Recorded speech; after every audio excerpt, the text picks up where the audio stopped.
मिट्टी से जुड़ी मेहनत, खेतों में बीतता जीवन। किसान हर दिन सोचता है घर चलता रहे, आज भी और कल भी। मौसम बदलते हैं, फसलें बदलती हैं, खेती के साथ साथ घर की जिम्मेदारियां भी चलती रहती हैं। भविष्य की इन्हीं जिम्मेदारियों को पूरा करती है एनपीएस, जो किसानों के कल को नया भरोसा और पेंशन की पक्की गारंटी देती है। एनपीएस भारत सरकार के अंतर्गत पीएफआरडीए के द्वारा एक विनियमित योजना है जो किसानों के लिए बुढ़ापे में पेंशन सुनिश्चित करती है।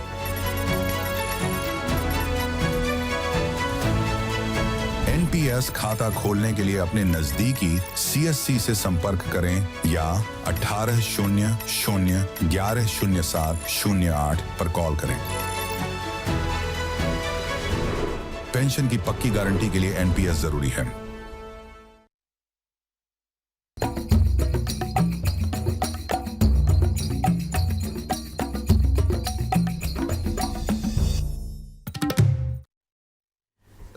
नमस्कार, अमर उजाला बोनस में आपका स्वागत है। मैं हूं आपका दोस्त, आपका होस्ट शुभम शंकधर, और आज इस कंफ्यूजिंग डे पर बोनस पॉइंट लेकर आया हूं मुंबई स्टूडियो से। और मेरे साथ स्टूडियो में खबरों के विश्लेषण के लिए, कंफ्यूजन को थोड़ा दूर करने के लिए द बोनस के एडिटर अंशुमान तिवारी जी जुड़ गए हैं। सर, बहुत स्वागत है आपका। धन्यवाद, आप सबका बहुत बहुत स्वागत है। अब आप कहेंगे कि आज आपने दिन को कंफ्यूजिंग डे क्यों कहा। देखिए, आज कई सारे कंफ्यूजन मुझे एक साथ देखने को मिले। एक तरफ मैं देख रहा हूं कि कच्चे तेल की कीमतें $100 से ऊपर बनी हुई हैं। दूसरी तरफ देखिए तो शेयर बाजार भी ऊपर है। तीसरी तरफ रुपए ने आज $92.50 का स्तर पहली बार छुआ है। जी हां, आज से पहले कभी $1 इतना महंगा नहीं हुआ। बाजार चढ़ रहा है, रुपया गिर रहा है, कच्चा तेल ऊपर है और चांदी की कीमतें टूट रही हैं। अगर वॉर हो रहा है तो फिर चांदी सोना क्यों कमजोर है? अगर रुपया टूट रहा है, विदेशी निवेशक बाहर जा रहे हैं, तो बाजार ऊपर क्यों चढ़ा है? अगर कच्चा तेल ऊपर है तो बाजार ऊपर क्यों है? बाजार को तो नीचे होना चाहिए। तो इस तमाम कंफ्यूजन के बीच आज हम बाजार की, आज हम युद्ध की तासीर देखेंगे, कहां क्या हो रहा है। खबरें कुछ और भी हैं, वो खबरें कौन सी हैं उसके लिए आप जानिए ऑन द शो। पहली खबर एविएशन नियमों से जुड़ी है। नए एविएशन नियम आ गए हैं। 60% सीटों के लिए एयरलाइंस नहीं वसूलेगी शुल्क। क्यों जरूरत पड़ी इसकी, क्या वजह है इसकी, ये हम जानेंगे आज एक बड़ी खबर के साथ।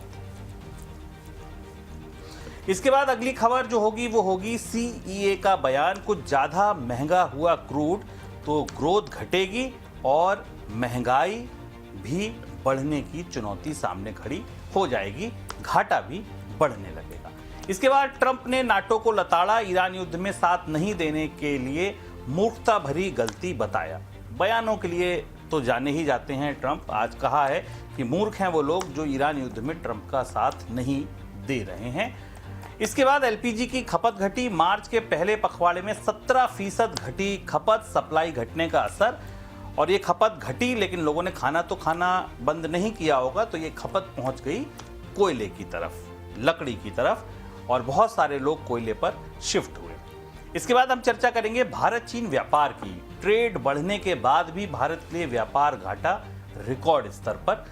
क्या हुआ, क्यों हुआ, ये समझेंगे हम एक और बड़ी खबर में। लेकिन पहले खबर हवाई यात्रियों से जुड़ी। हवाई यात्रियों की सुविधा को ध्यान में रखते हुए सिविल एविएशन मंत्रालय ने एयरलाइंस को नए निर्देश जारी किए हैं। इन निर्देशों के तहत एयरलाइंस में कम से कम 60% सीटें बिना किसी शुल्क के अलॉट होंगी। मौजूदा व्यवस्था के तहत एयरलाइंस यात्रियों को उनकी पसंद की सीट देने के लिए शुल्क वसूलती है। विंडो सीट के लिए यात्रियों से ज्यादा पैसा लिया जाता है। सर, ये कोटा तय करने की जरूरत क्यों पड़ी सरकार को? कोटा तय करने की जरूरत इसलिए पड़ी कि जो लोग नियमित रूप से ट्रैवल करते हैं और जो ऑनलाइन बुक कराते होंगे उनको दिखाई देता होगा कि अधिकांश सीटें प्रीमियम में चली जाती हैं, जिन पर इंडिगो जैसे रिलायंस 700 से 1800 रुपए तक लेती है। बाकी एयरलाइंसेस भी पैसे लेती हैं। और ये शिकायत काफ़ी आम थी, जायज़ थी कि एयरलाइंसेस ने अपनी अधिकांश सीट्स को प्राइस शीट में डाल दिया है। और ये चूंकि नो फ्रिल एयरलाइंस और सस्ती एयरलाइंस का एक नया तरीका है आपसे टिकट सस्ती रखकर बाकी चीज़ों के पैसे लेने का, और उस तरीके के तहत अब सीट्स की कीमतें लगभग आधी हो जाती हैं। कई बार कुछ सीट्स ऐसी हैं जो आपके किराए का 50% तक हो जाती हैं, उनकी अकेले सीट की कीमत इस स्थिति में हो जाती। और शिकायत थी कि ज़्यादातर सीटें वहाँ डाल दी जाती थी। तो पहली बार इसमें क्लैरिटी आई है कि 60% सीटें किसी भी उड़ान में फ्री ऑफ चार्ज रहेंगी। उन्हें लोगों के लिए खोल कर रखा जाएगा जिनके लिए एयरलाइंसेस कोई ज़्यादा पैसा नहीं लेंगी। कई जगह कई रूट्स पर एयरलाइंसेस ऐसा करती भी हैं, पर जो बिजी रूट्स हैं वहाँ बहुत सारी सीटें, खासतौर से आयल की सीट्स, फ्रंट रो की सीट्स, ज़्यादा लेग स्पेस की सीट्स को प्रीमियम सीट्स के तौर पर मार्क किया जाता है। दूसरी चीज़ और भी इस आदेश में कहा गया है कि जो एक PNR पर बुक हुई टिकट है, फैमिलीज़ की टिकट है, उनको एक साथ सीटिंग की व्यवस्था भी दी जाएगी। ये बात भी एयरलाइंसेस से कही गई। आदेश लागू होगा कब से भी ये स्पष्ट नहीं है, लेकिन आदेश जारी हो गया है। इस साल भारत और चीन के बीच व्यापार बढ़ा है, साथ में भारत से चीन को एक्सपोर्ट भी बढ़ा है, लेकिन भारत के लिए व्यापार घाटा फिर भी रिकॉर्ड स्तर पर पहुंचा है। अप्रैल 2025 से फरवरी 2026 का अगर आप आंकड़ा देखिए तो भारत के बीच कुल व्यापार 137 अरब डॉलर का रहा। इसमें भारत के लिए 102 अरब डॉलर का व्यापार घाटा दर्ज किया गया है। सर, पहला सवाल तो ये, ट्रेड डेफिसिट के ताजा आंकड़े क्या बता रहे हैं? भारत और चीन के ट्रेड डेफिसिट के आंकड़ों में जो सबसे महत्वपूर्ण नई बात आई है वो ये आई कि अब भारत का इंपोर्ट अप्रैल से फरवरी के आंकड़ों के दौरान $100 बिलियन का स्तर पार कर गया। $100 बिलियन का ट्रेड डेफिसिट हम केवल अकेले चीन के साथ हैं। अगर आप निर्यात के आंकड़े देखें तो करीब करीब 119.6 बिलियन, $120 बिलियन के आसपास का इंपोर्ट था और भारत का निर्यात करीब $17.5 बिलियन के आसपास था। तो दोनों के बीच का अंतर फरवरी तक का भी, मार्च का आंकड़ा इसमें आना शामिल है। 102 बिलियन डॉलर के आसपास का व्यापार घाटा अप्रैल से फरवरी का हो गया। पिछले साल का अगर आप कुल ट्रेड देखें तो 155 बिलियन डॉलर था 2025 का। 2026 में इसके पूरे बढ़ने की संभावना है।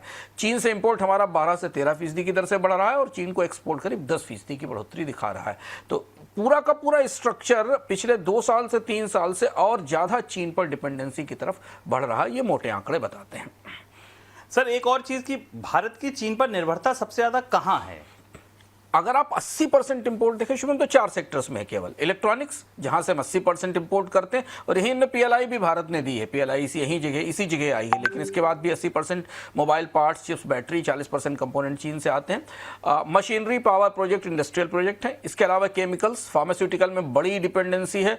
दवाइयों का कच्चा माल 70 से 75% तक यहाँ से आता है, जिसमें API और बल्क ड्रग्स हैं। इसके अलावा प्लास्टिक और बेसिक मटेरियल्स, जो भारत में बहुत सारा आम खपत का सामान है। ये 4 बड़े सेक्टर हैं जो इन आंकड़ों से उभर कर आए हैं कि भारत की निर्भरता और ज़्यादा गहरी और ज़्यादा रणनीतिक हो रही है।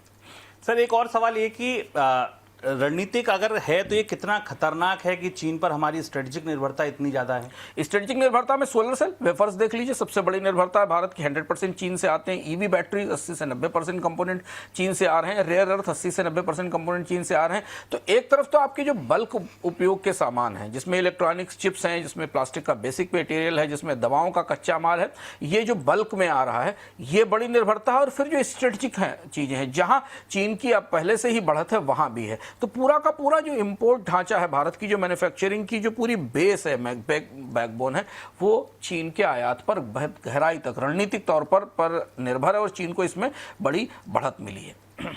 एक आखिरी सवाल सर और यहाँ पर कि भारत और चीन व्यापार में भारत के लिए भीतरी दिक्कतें क्या हैं? ये पूरा मॉडल समझना ज़रूरी है। अगर आप लोग नियमित रूप से बोनस पॉइंट देख रहे हैं तो हमने विस्तार से इस पर चर्चा भी की थी एक अर्थम में, जिसका लिंक हम डिस्क्रिप्शन बॉक्स में आपको मिल जाएगा, जिसमें भारत की आयात निर्भरता को विस्तार से भी हाल में ही बताया था। सबसे महत्वपूर्ण बात है कि भारत और चाइना के ट्रेड मॉडल में बड़ा फर्क है। भारत कच्चा माल एक्सपोर्ट करता है, तैयार माल लेता है, जबकि चीन रेडीमेड फिनिश प्रोडक्ट भारत को बेच रहा है। दूसरा, PLI का पैराडॉक्स है, भारत फैक्ट्री बनाता है लेकिन उसमें कंपोनेंट चीन से आते हैं। यानी हमने फैक्ट्री लगाई है, यहाँ पर बजट से पैसे दिए हैं, लेकिन जो मोबाइल फोन बन रहे हैं उसके 80-90% कंपोनेंट चीन से आ रहे हैं। तो ये ऐसा मॉडल है जिसमें हमने चीन के सामानों के लिए एक अलग से फैक्ट्री यहाँ और लगा दी, पर चीन पर निर्भरता कम नहीं हुई। चीन ओवर कैपेसिटी में है, ज़्यादा प्रोड्यूस करता है, सस्ता माल भारत में डालता है। अभी जब अमेरिका के साथ व्यापार विवाद शुरू हुए और दुनिया के बाजारों में चीन का माल जाना कम हुआ तो भारतीय बाजार में सस्ता माल आने लगा। हम रोक नहीं पाए क्योंकि भारत की निर्भरता काफ़ी बड़ी थी। और दूसरा ये कि चीन ने ट्रेड वार के बाद भारत जैसे बाजारों पर फोकस भी बढ़ा दिया है, इसलिए ज़्यादा इम्पोर्ट भारत को में बढ़ा है, चीन का एक्सपोर्ट भी बढ़ा है। इस वजह से भी भारतीय बाजार में भारत और चीन के व्यापार रिश्तों में एक स्ट्रक्चरल चुनौती दिखाई दे रही है। ये इसको आप एक मैन्युफैक्चरिंग डिपेंडेंसी की क्राइसिस कह सकते हैं कि भारत का जो भी मैन्युफैक्चरिंग सेक्टर है वो अपने कोर फंडामेंटल जरूरतों के लिए चीन पर निर्भर है। अमेरिकी राष्ट्रपति डोनाल्ड ट्रंप ने ईरान युद्ध में नाटो देशों का सहयोग नहीं मिलने पर एक बार फिर से सभी नाटो सहयोगियों पर निशाना साधा है। ट्रंप ने कहा है कि ईरान के साथ युद्ध में अमेरिका की मदद नहीं करके नाटो ने मूर्खता भरी गलती की है। ट्रंप ने बताया कि कई नाटो सहयोगियों ने उन्हें बताया कि इस युद्ध में को गैर कानूनी मानते हैं, ऐसे में शामिल नहीं होंगे। तो सर फिर अगली रणनीति क्या होगी? डोनाल्ड ट्रंप, जैसा हम लोगों ने 2-3 दिन पहले डिस्कस किया था कि डोनाल्ड ट्रंप अब अकेले पड़ गए हैं। उनको ये लग रहा था कि ये जंग जो इजराइल ने शुरू की इसमें अमेरिका शामिल होगा और इसे पूरा नेटो और पूरा यूरोप अपनी जंग मान लेगा। पिछले 24-48 घंटों में सारे देशों ने लगभग, और कई देशों ने तो बड़ा स्नब करने के तौर तरीके में ये कह दिया, जैसे कि आयरिश प्रधानमंत्री ने ऐसे वीडियोज़ हैं जिनमें ट्रंप के सामने ये बात कह दी गई। और अब नेटो ये मान रहा है कि डोनाल्ड ट्रंप जगह जगह युद्ध थोपने की कोशिश कर रहे हैं और इससे जो अमेरिका की जो ग्लोबल पोजीशनिंग है एक सुपर पावर के तौर पर दुनिया में अपने हिसाब से फैसले कराने की, वो टूट रही। और ये बेहद गंभीर शुभम इसलिए है क्योंकि इसी पोजीशनिंग के सहारे डोनाल्ड ट्रंप ने ट्रेड डील्स की थी, इसी पोजीशन के सहारे दुनिया को पर ट्रेड की शर्तें थोपी थी। पहली बार ऐसा हुआ है डोनाल्ड ट्रंप के इस कार्यकाल में जब उनके दिए हुए किसी एजेंडे को दुनिया ने के तमाम देशों ने, जो उनके सहयोगी देश हैं, जापान ने, ऑस्ट्रेलिया ने, सबने नकार दिया है। अगर व्यापार के नजरिए से देखा जाए तो आने वाले दिनों में डोनाल्ड ट्रंप की एक कमजोर पड़ती ताकत उनके व्यापार समझौतों को भी प्रभावित करेगी। दुनिया के तमाम देश व्यापार समझौतों में भी तनकर खड़े होंगे और उनसे सवाल पूछना शुरू करेंगे या उन शर्तों पर शायद सहमत नहीं होंगे। लेकिन इसके बाद मॉरल आधार पर, इथिकल आधार पर इस जंग में अमेरिका के लंबे समय तक बने रहने की संभावनाएं सीमित होती चली जा रही हैं और इसलिए डोनाल्ड ट्रंप तरह तरीके की बातें कह रहे हैं। कभी कह रहे हैं कि उनको किसी की ज़रूरत नहीं है, कभी वो कह रहे हैं कि अकेले हरमुज खुलवा लेंगे। तो वो गालिब का शेर है ना कि कुछ ना समझे खुदा करे कोई वाली, कि मैं क्या क्या बोल रहा हूं। तो इस परिस्थिति में अमेरिका किनारे और अलग थलग पड़ता दिखाई दे रहा है और इसलिए जो जंग का अगला चरण है वो सीधे फिर ईरान और इजराइल के बीच में दिख रहा है और दोनों के बीच में हालांकि इंटेंसिटी कम हुई है लेकिन हमले बड़े हुए हैं और जब भी हो रहे हैं तो बड़े हमले हो रहे हैं। तो अमेरिका की तरफ से जो 2 तरीके के बयान आए जिनको समझने की कोशिश बाजार में की जा रही है वो ये कि एक तो डोनाल्ड ट्रंप ने कहा कि जल्दी ही ये वार ओवर हो जाएगा, कैसे होगा, किन शर्तों पर होगा ये पता नहीं है, लेकिन हाँ दुनिया ट्रंप के साथ इस जंग में साथ में खड़ी नहीं है। देश के मुख्य आर्थिक सलाहकार का मानना है कि कच्चे तेल की कीमतें अगर $90 के करीब रहती हैं तो ग्रोथ, महंगाई और वित्तीय घाटे के लक्ष्यों पर ज़्यादा असर नहीं पड़ेगा। लेकिन अगर कीमतें 2-3 तिमाही तक $130 तक पहुंच जाती हैं तो उस स्थिति में ग्रोथ उम्मीद से कम रहेगी, साथ में महंगाई तेजी से बढ़ सकती है और सरकार का वित्तीय घाटा भी बढ़ जाएगा। उन्होंने ये बयान संसदीय समिति के सामने रखा है।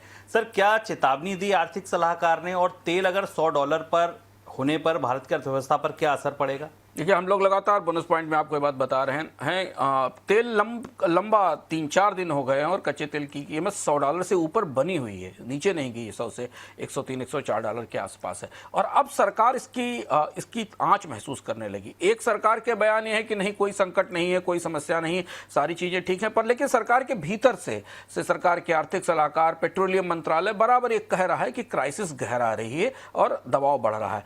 डर ये है कि अगर कच्चा तेल $100 से ऊपर रहा तो रुपए पर जबरदस्त दबाव बनेगा। आज रुपया 92.50 पर था, शुभम ने आपको शुरुआत में ही बताया। रुपए पर लगातार गिरावट का दबाव है और दूसरा ये कि आरबीआई एक सीमा से अधिक इसे मदद नहीं दे पा रहा है। पहले अनुमान था कि भारत का चालू खाते का घाटा, करंट अकाउंट डेफिसिट, जो विदेशी मुद्रा के आवक और निकासी के अंतर को बताता है, 1.2% होगा, लेकिन अब बढ़ के 2.2% हो जाएगा। 2.2% बड़ा नंबर है, बहुत बड़ा आंकड़ा है। इस वजह से आपको आज रुपए पर इतनी तेज गिरावट या दबाव इसमें दिखाई दी। दूसरी चीज़ है कि इसका सीधा असर भारत में रुपए की कमजोरी, ग्रोथ पर, आयात महंगे होने पर दिखाई देगा। तेल कंपनियों पर भारी बोझ है, सरकार तेल की कीमतें नहीं बढ़ा पा रही है, लेकिन तेल की कंपनियों पर 2025 में एलपीजी पर करीब 39,000 करोड़ रुपए की सब्सिडी थी। तो ऑयल कंपनीज की बैलेंस शीट ब्लीड कर रही है। कच्चे माल की कीमतों में जो बढ़ोतरी सरकार के नियंत्रण से बाहर है वो धीरे धीरे महंगाई के रूप में सामने दिखाई देने लगी। कल हमने आपको विस्तार से बताया था कि भारत में दोनों महंगाई, थोक और खुदरा महंगाई 11 महीने के सर्वोच्च स्तर पर है। अगर ये होर्मुज लंबे समय तक बंद रहती है, जिसकी संभावना बढ़ती दिखाई दे रही है, भले ही जंग रुक जाए, पर अगर ये होर्मुज बंद रहती या पार्शियली खोली जाती है तो आर्थिक सलाहकार की चेतावनी गंभीर है कि भारतीय अर्थव्यवस्था की जो फॉल्ट लाइन है तेल वाली, ये ज़्यादा बड़ी हो सकती है। एलपीजी संकट की वजह से मार्च के दौरान देश में एलपीजी की खपत में कमी आई है। मार्च के पहले पखवाड़े में एलपीजी की खपत 17% से ज़्यादा की कमी आई है। इसमें इस दौरान देश में कुल 11.47 लाख टन एलपीजी की खपत हुई है, जबकि पिछले साल इस दौरान 13.87 लाख टन एलपीजी इस्तेमाल हुई थी। सर, गैस संकट को लेकर अभी भारत की क्या स्थिति है? ये 4 अपडेट आपके लिए जानना जरूरी है, बाकी तो हम आपको बराबर बताते रहे हैं। वो हमने एक आपको टेबल भी दिखाई थी जो आप विस्तार से, जिसमें हमने बताया था कि कब कौन सा संकट हिट करेगा। लगभग हम उसी दिशा में आगे बढ़ रहे हैं। 4 बड़े अपडेट हैं जो आज की तारीख में, जब जंग को 19 दिन बीत रहे हैं। पहली चीज तो ये कि भारत के जहाज होर्मुज में फंसे हुए हैं, अभी भी 20 से 21 जहाज हैं। अभी तक ईरान के साथ थोड़ी बातचीत हो रही थी 2 टैंकर निकालने के लिए, उसके बाद ईरान ने कोई अब आगे के टैंकर निकालने की कोई संकेत नहीं दिए। भारत सरकार की तरफ से भी थोड़ा सा उत्साह ठंडा हुआ है। जो 20 जहाज फंसे हुए हैं, इसकी वजह यह है कि दरअसल रूस के साथ तेल का इंपोर्ट कम होने के बाद और अमेरिका के साथ नई संधि के बाद भारत ने अपनी तेल के आयात की निर्भरता होर्मुज की तरफ बढ़ा दी थी, और ये जो बढ़ोतरी थी, इसलिए आपको इतनी बड़ी संख्या में जहाज होर्मुज में स्टक दिखाई दे रहे हैं, जिसमें ऑयल भी है और एलपीजी भी है। दूसरी चीज है कि एलपीजी की खपत गिर गई, बड़ी गिरावट है। 15 दिनों में 17% की गिरावट है। ये सारी खपत, जैसा आपने शुभन ने बताया, कोयले की तरफ गई। कोयले की शॉर्टेजेस की समस्या आने वाले दिनों में, कि कोयला धीमे धीमे कुकिंग फ्यूल के तौर पर बाहर हो रहा था, कुछ सीमित अगर क्षेत्रों को छोड़ दिया जाए, पर्वतीय इलाकों को। तीसरी चीज है कि एलएनजी की कीमतें करीब 70% बढ़ गई हैं। भारतीय बाजार में जबरदस्त तेजी एलएनजी की कीमतों में दिखाई दे रही है। और चौथी बात यह कि भारत की सभी प्रमुख गैस कंपनियों ने और गैस सप्लायर्स ने अपने फोर्स मेजर कंटिन्यू रखे हैं। तो ये अपडेट है पिछले 19 दिन का, 20 दिन का, जहां एलपीजी और एलएनजी का दबाव अब हमें पूरे सिस्टम पर दिखने लगा। पेट्रोलियम मंत्रालय लगातार कह रहा है कि क्राइसिस है और अभी एलपीजी की आपूर्ति को सामान्य करने की संभावना बनती नहीं दिखाई दे रही। सरकार राशनिंग तो कर ही रही है, वो आपको पता ही है। सर, क्या लग रहा है आपको, सरकार क्या समाधान खोज सकती है या खोज रही है? अगले 2-3 महीने का आउटलुक कैसा दिख रहा है? 2-3 महीने का आउटलुक, अगर होर्मुज बंद रहता लंबे समय के लिए तो फिर गैस और एलपीजी की कमी और बढ़ेगी और इंडस्ट्री का कट और ज्यादा बढ़ेगा। पहले इंडस्ट्री को जो सप्लाई है वो 40% है, वो और कम की जा सकती। इसीलिए स्टील कंपनियां, एल्युमिनियम कंपनियां भी अपने उत्पादन में कटौती की तैयारी कर रही हैं।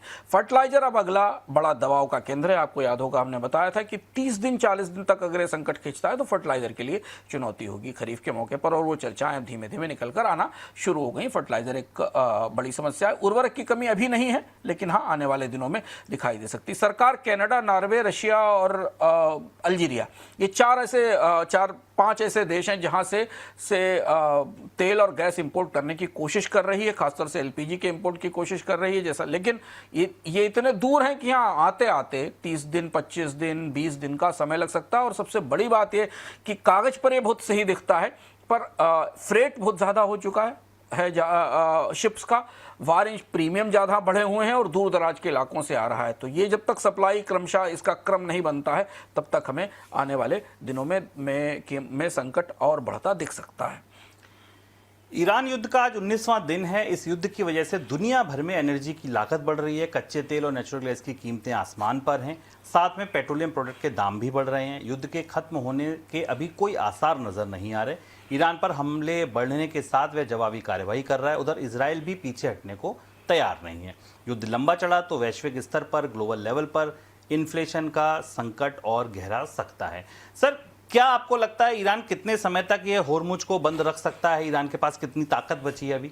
ये आज के 24 घंटे का सबसे बड़ा सवाल है। उसकी 2 वजह हैं, क्योंकि इजराइल ने एक निर्णायक हमला किया जिसमें ईरान के एक प्रमुख सुरक्षा अधिकारी मारे गए, और उसके बाद ईरान ने अपने होर्मुज को लेकर और ज़्यादा सख्ती बढ़ाई। और होर्मुज को खोलने का जो दबाव अमेरिका की तरफ से बनाया जा रहा था, या मध्य पूर्व के देशों की तरफ से बनाया जा रहा था, वो 24 घंटे में कमज़ोर पड़ता दिखा और ज़्यादातर देशों ने ईरान से सीधे बात करनी शुरू की।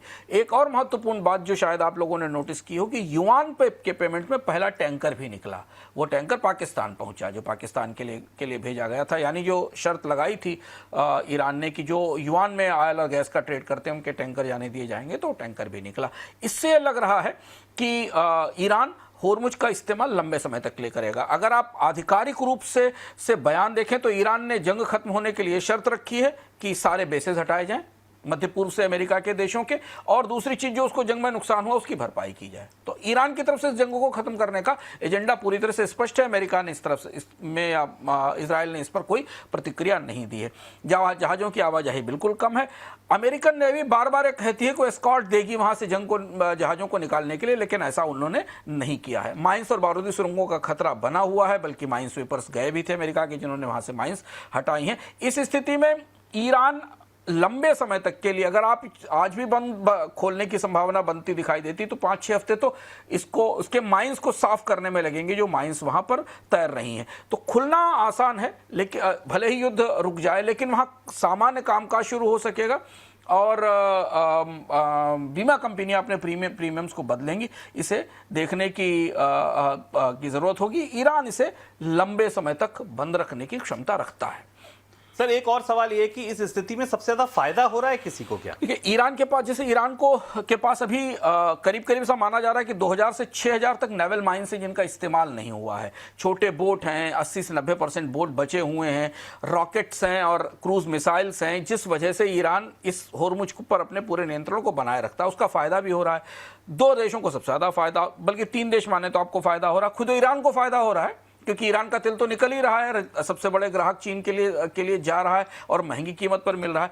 रूस को सबसे ज्यादा कमाई हो रही है। रूस को तेल रोज बढ़ने से, जो आंकड़े हमारे पास उपलब्ध है, $580 मिलियन की कमाई हो रही है। कीमत बढ़ने का सीधा फायदा है। भारत और चीन अब रूस के टैंकरों के लिए प्रतिस्पर्धा कर रहे हैं बाजार में। हमने कल आपको बताया था कि डिस्काउंट खत्म हो चुका है। भारत में भी $99 और $100 के आसपास रूस का यूराल का क्रूड आ रहा है। चीन को भी डिस्काउंट नहीं मिल रहा है।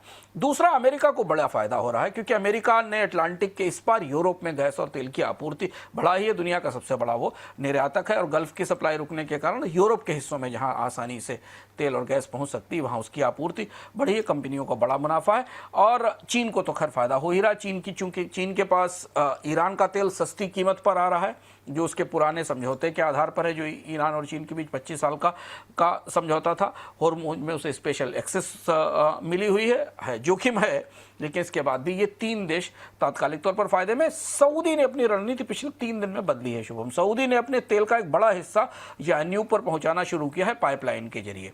काफी ज्यादा ऑयल पंप किया जा रहा है।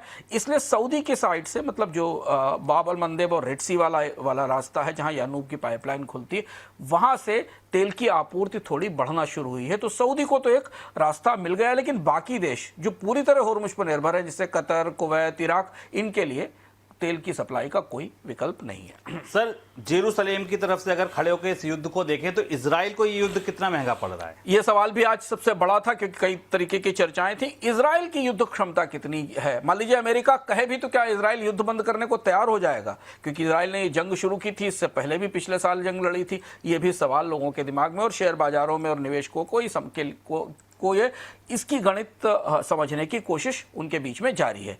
इजराइल को बड़ा महंगा पड़ रहा है। कुल लागत करीब $110 बिलियन के आसपास आ चुकी है। रक्षा खर्च $70 बिलियन है। नुकसान करीब $18 बिलियन का तो लाइव्स का ही हो चुका है। ब्याज भी सरकार को कर्ज पे देना पड़ रहा है $6 बिलियन के आसपास। अगले साल $150 बिलियन तक का खर्च हो सकता है इजराइल का।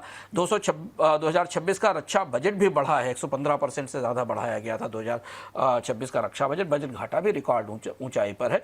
तो अगर आप आर्थिक रूप से देखें तो इजराइल तो 2 जंग लड़ रहा है। पहले गाजा की एक बड़ी जंग 2 साल से लड़ी, और इसके बाद ईरान के साथ है। तो आर्थिक रूप से तो अर्थव्यवस्था बुरी तरह ध्वस्त है और गहरी चोट लगी है इजराइल की इकोनॉमी को।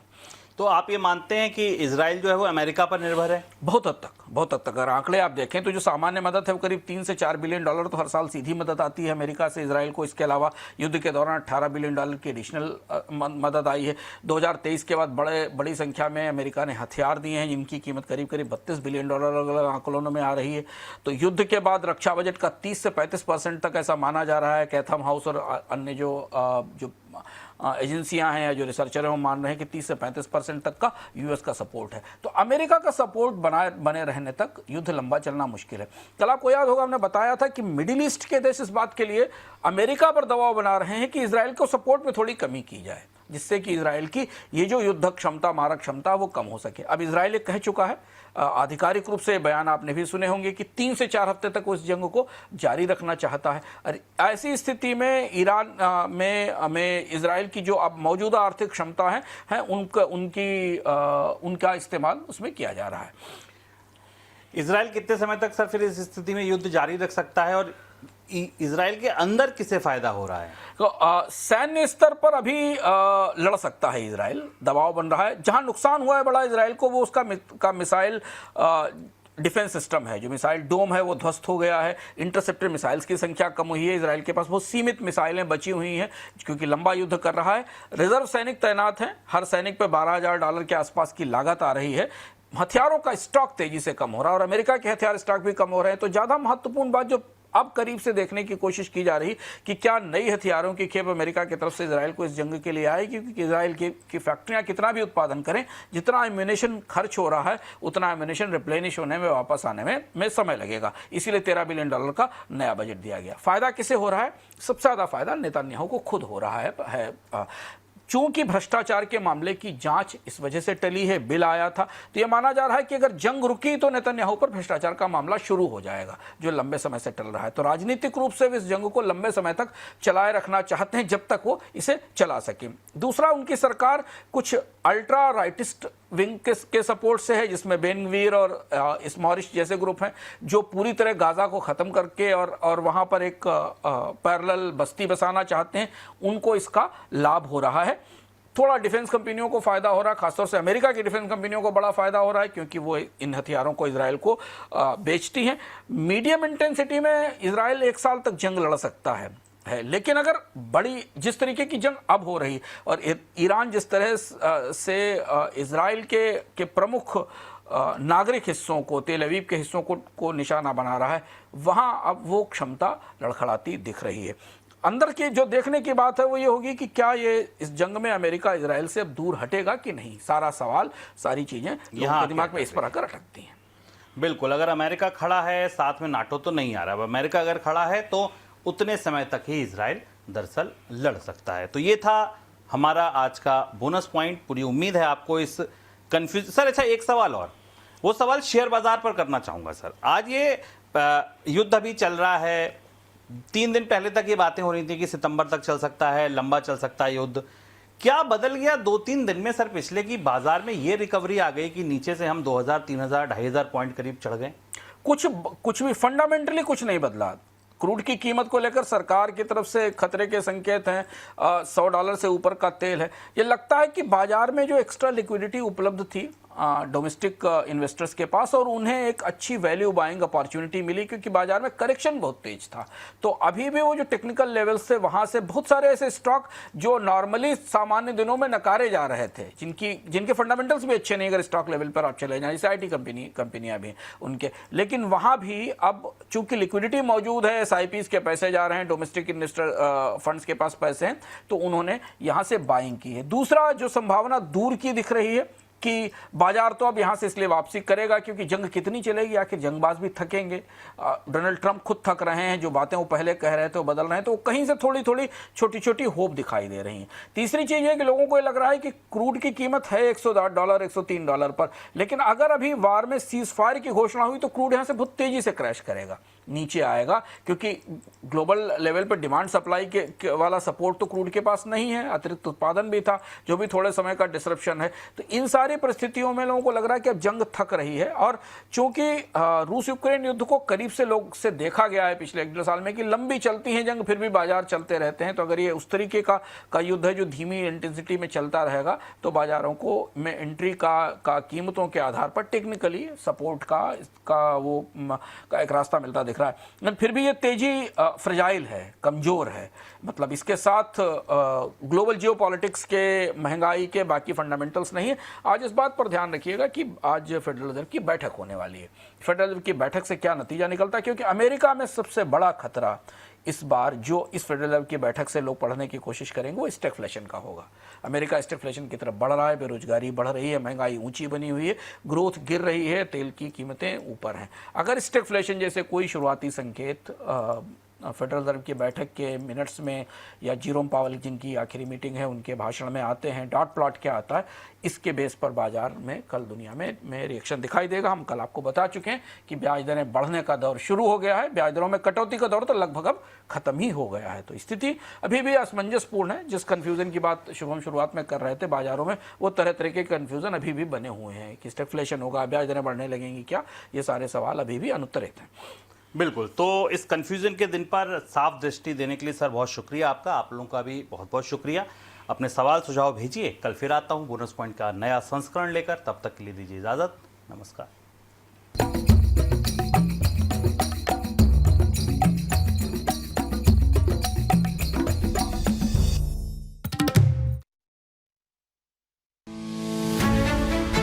मिट्टी से जुड़ी मेहनत, खेतों में बीतता जीवन, किसान हर दिन सोचता है घर चलता रहे, आज भी और कल भी। मौसम बदलते हैं, फसलें बदलती हैं, खेती के साथ साथ घर की जिम्मेदारियां भी चलती रहती हैं। भविष्य की इन्हीं जिम्मेदारियों को पूरा करती है एनपीएस, जो किसानों के कल को नया भरोसा और पेंशन की पक्की गारंटी देती है। एनपीएस भारत सरकार के अंतर्गत पीएफआरडीए के द्वारा एक विनियमित योजना है जो किसानों के लिए बुढ़ापे में पेंशन सुनिश्चित करती है।